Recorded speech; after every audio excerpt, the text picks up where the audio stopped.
Hi everyone! Welcome back to my channel, and for today's video guys, andito tayo sa Barangay Esperanza Ibarra, Alfonso, Cavite, no? And it's around 8 minutes to Tagaytay and around 12 minutes from Tagaytay Antonios. And andito tayo guys, nag-car tayo and we have here a property. Ayan guys, tapos na siya, kompleto na, mga windows, yung mga tawag nito, mga pintuan niya, meron na ring bakod. So pipinturahan na lang yan, and then meron na rin kuryente and water, no? So ito siya. Ito yung concrete roads niya. Actually ang landmark nito, search nyo lang is Barangay Esperanza Ibaba Hall. So andyan lang yung sa tapat, Barangay Hall. So dito subdivision, no? So this is the property, 6,200,000 square meter po siya, na meron siyang 2 floors with the basement. Tapos ang kagandahan guys, ipapasyal ko kayo dito sa loob, no? And the free transfer of title na rin siya with the seller. And the weather here, it's 1:10 PM pero malamig po dito kahit tanghaling tapat. So this is around 520 meters above sea level, kaya malamig po ang weather at hindi po siya binabaha. So para mas ma-appreciate nyo muna yung bahay na to, na napakaganda. May mga kapitbahay din, ayan. May mga kuryente na dito and water, ayan, no? Marami na rin nakatira. Para ma-appreciate nyo yung neighborhood kung gaano rito katahimik, I will show you the drone shot in 3, 2, 1. Paikutan natin yung bahay na to ng drone.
Guys, nakita nyo naman kung ano yung itsura ng bahay na to.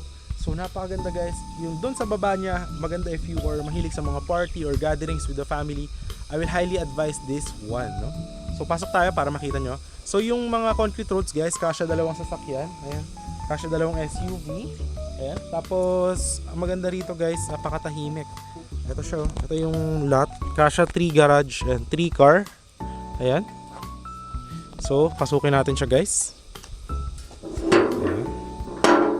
So ito muna yung bubungad sa'yo. Ayan guys, oh. Napakatahimik, hindi po ba? So yan, yung tangke, kasama na yun ng seller. Ayan guys. So yan, yung bakod na to guys, ayan, kasama na rin yun sa package. Pipinturahan na lang yun ng anti-rust. So yan, yung gate, kasya guys, 3 sasakyan, mga motor, ayan. So ito yung bubungad sa'yo, diba? Napakaganda. With loft siya. So may balcony doon, tapos may balcony rin doon sa kabila. So ang kagandahan dito guys, ma-assure ko talaga sa'yo, gagamitin mo na lang to pagka binili mo, lipatan mo na lang ng gamit. And sistema kay seller is 6 million guys na negotiable, 90% payment, date of sale signing sa inyo, turnover. The 10% remaining will be paid kapag nabigay na sa inyo yung individual title of this property. So this one guys, si seller na rin yung magpa-process po, kasama na sa price yung transfer of title. Wala kayong babayaran sa kanya ng mga capital gains tax. Ayan. So yun po siya guys. So ito palang property guys is CS title to. And this one is ipaprocess. Yan yung mga iba dyan, title dyan lahat. Yung iba na process na ng transfer title. Ito, pag binili, diretso na sa buyer yung title. So ito siya guys. Ito yung garage. Ayan. So yun, may daan doon pababa. Ayan. So naka sliding windows po lahat, no? Ayan siya. So in here guys, makikita nyo, napakalapad, no? Ayan. So kasya 3 sasakyan. 1, 2, 3, no? And if you want, you could actually put a swimming pool here. Ayan. So ito siya guys, yung labas. Ayan, oh. Naka sliding windows po lahat. Yung kanyang mga pinto meron ng glass. Ayan, oh. So ito yung mga environment sa likod, yung mga view. Ayan. Pakaganda. So ang gawin natin guys, bago tayo pumasok dito sa living area, pumunta muna tayo sa basement para makita yung kagandahan ng view ng pinyahan sa likod, no? So tara. Ito pala guys, may 5G signal lang internet. Tapos sa labas may mga Globe and PLDT na fiber if you want to connect Wi-Fi here. Pero kung bira ka na naman pumunta, pwede naman na 5G kasi may internet naman smart dito. Tsaka Globe. So ayan guys, ayan yung balcony. Ayan sa loft. Ayan, tapos ito yung sa pababa. Ayan guys. So may mga tao tayo guys. Ito nakabakod yan lahat, no? So this is it. So ito guys yung sa baba. Ayan, no? So aayusin pa yan. Lalagyan din yan ng window tsaka ng pintuan doon. Ayan. But if meron kayong mga gusto pa i-revise, pwede naman habang ginagawa pa, no? Pero ito for turnover na rin to halos. So yan guys sa likod, babakuran po yan dyan. Ayan, para safe. Yung view mo is pinyahan. Ayan guys. Napakalamig. Yes, napakahangin ngayon dito. At ayan, makikita nyo yung weather. Ayun. Talagang Tagaytay yung weather scene talaga guys. So, ayan siya guys. Lalagyan ng steel matting dyan. Tapos dito. Para maganda yung view, hindi matakluban. So ito yung pinyahan sa likod. Yan yung view. Ayan. Kita nyo? So yan dito steel matting lalagyan. Iba na po yung may-ari niyan ha. Ayan. So ito siya. So yan may paikot yan dyan na steel matting. So ito yung sa basement nyo. Mapakalaki no. Ito yung lote. Ayan. So it's your choice if lalagyan mo siya ng mga swimming pool at your own expense na yun. Diyan ilalagay yung tangke ng water para malakas yung pressure. Ayan. Tapos ito yung sa balcony ng second floor. Ito sa may loft. Yun yung balcony. Ayan, napakalaki no. Ayan. So, yan, nakita nyo na may open space ngayon. Punta tayo, may CR dito, malaki. Tingnan natin.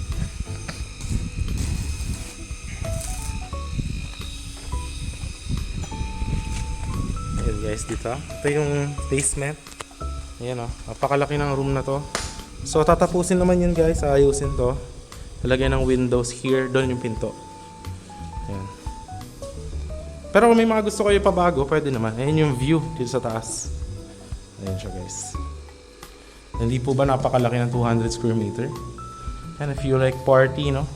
Ayan, napakaganda. So yan, dito guys, ito yung kanyang finish, no? Ayan, lalagyan na lang ng ilaw, no? To-turn over sa inyo, may ilaw rin. So ito yung CR para makita nyo. Naku, nakasara. Pero ito maganda yung CR dito, malaki guys. Siguro papakita ko na lang yun doon sa may video nung nakaraan, no? From Tagaytay, Breakfast at Antonio's. Ito yung kanyang CR sa baba. Ayan. Napakalaki guys. Ayan. Hindi. Okay. So, ayan na yung view dito sa baba guys. So ngayon, akit naman tayo para makita nyo. So tara, kita. Ayan. Let's go. Ito yung view dito sa kabila. Ayan. Alright. So ito, pagkakita nyo, ito yung pintuan nya, naka-glass. Ayan guys, oh. Social, no? Social ng look. Ayan, oh. Alright. Okay. So, buksan natin yung bathroom. Okay. So, ito yung itsura ng bathroom. So, ganito rin yung itsura doon sa baba, guys. Ayan. So, ganito rin. Pero mas malaki yung sa baba na bathroom. So, meron siyang toilet. May divider. Tapos yan, merong exhaust. May sliding. So, ito yung kanyang lavatory. Meron pang cabinet yan. So, yan, lilinisin. May shower na rin. May heater. Ayan, package na talaga to guys. So, yan, may power supply, lahat. So, yan. Tapos dito may cabinet to. Ayan. Ayan, okay. So, dito naman. Ayan guys. Actually, nabubuka to eh. Ayan. Diba? So, that's the, what do you call this? The CR. So, ganito rin naman ang itsura dun sa may baba kanina. Alright. So, dito tayo sa living room. So, ito yung view, guys. Ayan. Kasama na yung mga cabinet na yan. Ito yung faucet, kitchen.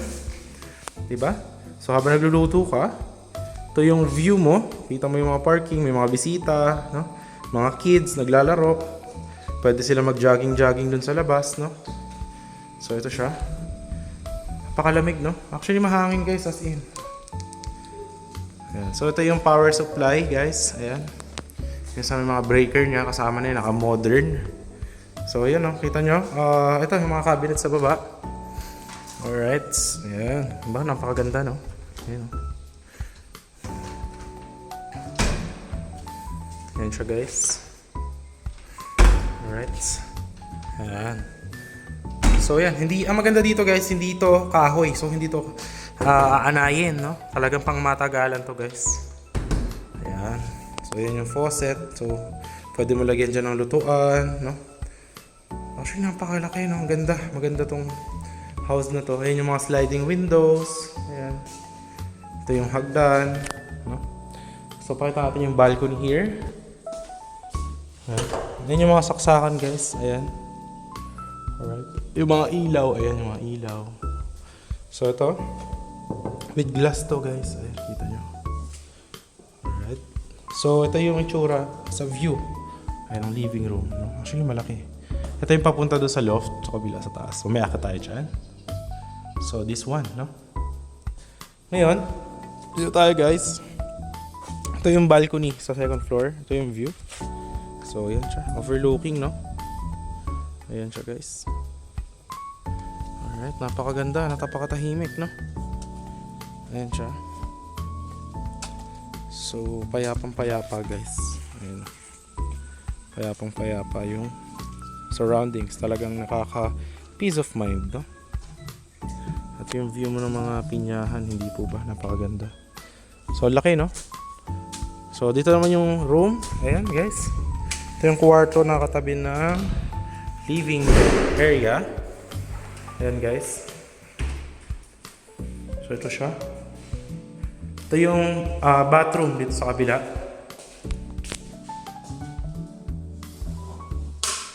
So may kuryente na rin to kasi hindi ko pa na-on yung breaker. But this is it. Ganito kalaki yung CR sa baba.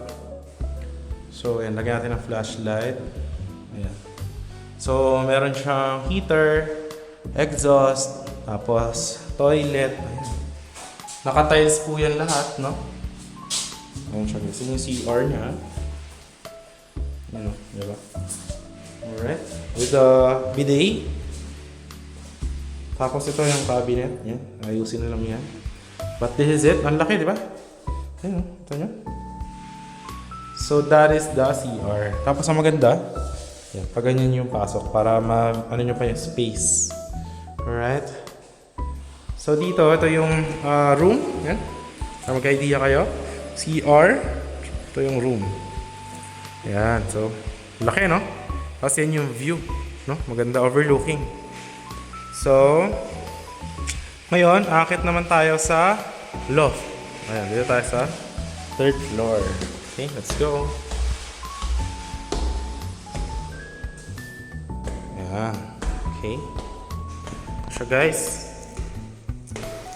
Ayan. Ito yung mga nakasliding na to. Ayan yung view mo sa mga kapitbahay. Ayan, napakalaki, no? Ayan siya guys. So this is it, no? Ayan. Ayan yung loft nyo sa third floor. So pwede mo lagyan dito ng bedroom. Tapos pwede laruan ng mga kids, no? Or kung gusto mo, pwede mo yung palagyan ng pasara mo para airconan mo. Kaso dito kasi mahangin na to guys eh. Buksan mo lang yung mga sliding windows here. Buksan mo yan guys. Ito yung view dito sa taas. Ayan guys, oh. Dito sa loft. Ito yung view. Napakahangin. Buksan mo lang yung bintana, malamig na guys. Ayan oh. Diba? Tapos dyan, mga naglalaro yung mga apo nyo or yung mga kids, no? Tapos mag-ihaw-ihaw kayo. Tapos mag-inom, no? Or lagyan mo ng, pasementohan mo, palagyan mo inflatable pool or jacuzzi, depende sa'yo. So, yan. Ganda. Tara natin. So, yan. Naka-tiles naman yung lahat. Tapos ang ilaw niyan, naayos na din, no? Ayan, to turn over yan na maayos yung mga ilaw. Ayan. Ito yung mga switches. Mga saksakan, kompleto naman yan ng electricity. Ayan, ito yung isa pang sliding. Ito yung balcony sa 3rd floor. Ayan, ito natin sa inyo. Ayan siya, guys. Alright, napakalamig, no? Kahit tanghaling tapat. Ayan yung view sa 3rd floor. Ayan, guys. So, dito tayo maglakad sa sulok. Ayan. Ito yung view nyo sa balcony. Alright, napakaganda. So, ayan naman na yung view. Ayan yung doon sa 2nd floor na balcony. Ayan. So, ngayon, inaayos nila kuya yung steel matting. Ayan, ng bakod. So, ayan. Tapos, doon ako nag-park. Ayan. So, yan. Meron ding mga kapitbahay doon sa likod. Ayan, doon sa likod. Ayan. So nakita nyo naman sa drone shot kung ano yung itsura of this house. So yun guys, nakita nyo naman yung itsura ng bahay na to with the drone shot. Ayun, maayos talaga yung mga bubong yun guys, as in quality. Tapos may mga, yung barangay hall nandyan lang naman. Tapos dito safe naman dito guys. So yung mga kapitbahay nyo, tinan nyo, talagang tahimik, no? Ayan. Ang ganda dito guys, talagang gagamitin mo na lang yung bahay. Pag binili mo siya, lipatan mo na lang ng gamit. Pag turn over sa'yo, tapos documents, lahat naman to, kompleto naman, no? So, ita-transfer na lang sa inyo seller yung individual title nito. Yan. So, yun. Yun lang yung ating tour for today. I hope that you like it. If you like it, kindly hit the thumbs up, share mo rin to other people, and syempre, huwag mo kalimutan subscribe yung ating channel, and hit the notification bell for more upcoming videos, no? So, yun lang guys. Once again, this is John Rich, and I hope to see you in the next vlogs. Yun. Okay, ganda na to guys. Sabi ko dito, honest opinion, 1 out of 10, 10 out of 10 siya. For the price of itself, 6 million, ako may bahay ako sa Bacoor, sa Dasma, sa 13. When you buy a 6 million house in Bacoor, guys, maliit lang yun. Ang lote nun, baka mga 120 square meter, tapos 2-floor house, single attached, mga ganon. Ito, rest house na to, talagang rest house na to, pwede na to for retirement talaga. So, yung weather maganda din. Tagaytay Antonios, malapit. Tagaytay Bypass Road actually, pag dinaretso mo to, yung kalsada dyan sa Barangay Road, Tagaytay Bypass Road na yun. So pwede ka pumunta ng Mendez, Silang, Amadeo, or pwede rin papunta Alfonso. Alfonso na to eh. Papunta rin ng Twin Lakes, pwede rin. So yun lang. Yun, maraming salamat sa panonood, and I hope to see you in the next vlogs. And dyan yung Viber WhatsApp ko if you're interested in this one. Thank you!